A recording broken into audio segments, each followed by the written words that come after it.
کسی رشتہ دار کے گھر میں ڈالیں گے تو یہ سارے کام ہوں گے. یہ تعلیمات دی جا رہی ہیں اسلام کے نام پر اور عملیات کے نام پر. 5واں درجہ اب کیا ہے آپ کے سامنے؟ پیج نمبر 604 پر ہے حرف را. اب وہاں پر کیا ہے کہ خواص درد سر کو مسلط کرتا ہے. خچر کی کھال، یعنی اب آپ خچر کو ماریں اور اس کی کھال. یہ جو آپ دیکھتے ہیں بعض دفعہ پاکستان میں مختلف جانور مارے جا رہے ہیں، یہ نہ سمجھیں کہ یہ کام کہیں باہر سے ہو رہا ہے، یہ انہی عملیات کے لیے ہوتا ہے. اور جب یہ پکڑے جاتے ہیں تو کہہ دیا جاتا ہے کہ ہندو عیسائی یا کافر کر رہے ہیں. نہ، یہ سب کے سب جو ہے وہ علماء دیوبند و بریلوی اور خصوصاً شمس المعارف جیسی کتابوں میں ان کے طریقے لکھے ہیں. اور لوگ اس کتاب کو دیکھیں، خصوصاً اہل سنت دیکھیں اور دیکھیں کس طرح سے دین کا مذاق بن رہا ہے، کتنے یہ لوگ قرآن سے اور اہل بیت سے دور ہیں. لیکن اگر شیعہ دعائیں پڑھتے ہیں اور اہل بیت کا ذکر کرتے ہیں تو وہاں ان کو بدعت نظر آتی ہے. لیکن قنفذ یعنی خارپشت کی چربی نکال کے تعویذ لکھنے میں ان کو بدعت نظر نہیں آتی. خچر کی کھال پر تعویذ لکھنے میں ان کو بدعت نظر نہیں آتی. اب اگر یہ کرنا ہو تو کیا ہوگا؟ معمول کے سر میں درد شروع ہوگا، یعنی جس پر آپ یہ عمل کر رہے ہیں اس کے سر میں درد کر دیں گے آپ. لیکن کس شرط کے ساتھ؟ تجھ کو پڑھنے کے وقت قبلہ رو بیٹھنا چاہیے. یعنی خانہ کعبہ کی جانب توجہ کر کے آپ کسی انسان کے سر میں درد کرنے کے لیے ان حرفوں کو لکھیں، وہ بھی کس کی؟ خچر کی کھال پر. واہ! جگہ ویران ہوگی، جس جگہ کا ویران کرنا منظور ہو وہاں دفن کر دیں. یعنی اب یہ طریقہ بتا رہے ہیں پیج نمبر 600 پہ کہ جگہ ویران کیسے کی جاتی ہے. اب ہم توجہ دلائیں کہ یہ شخص بونی کہ جو علماء اہل سنت میں صف اول کا ایک عارف اور عامل، ایک نابغہ شخصیت مانا جاتا ہے. آپ انگلش میں دیکھیں، عربی میں دیکھیں، باقاعدہ آپ کو ان کے بارے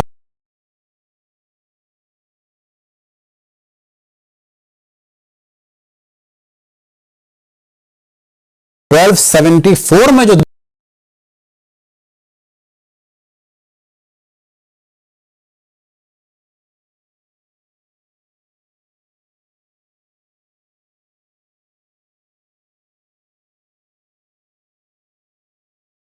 اور یہ کون شخص ہیں؟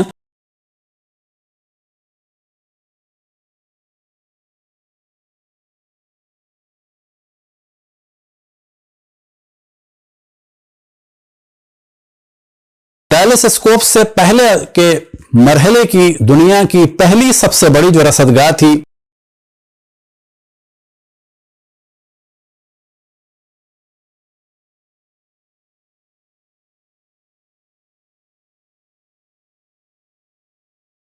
کہ جن کے نام پر چاند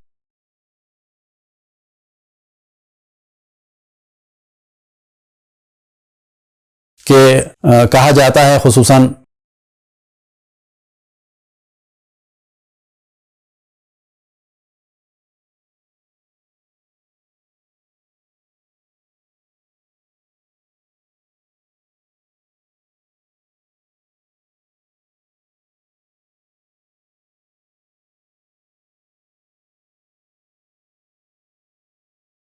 اب گو کہ نمرولوجی وغیرہ سے اگر کھیلا جائے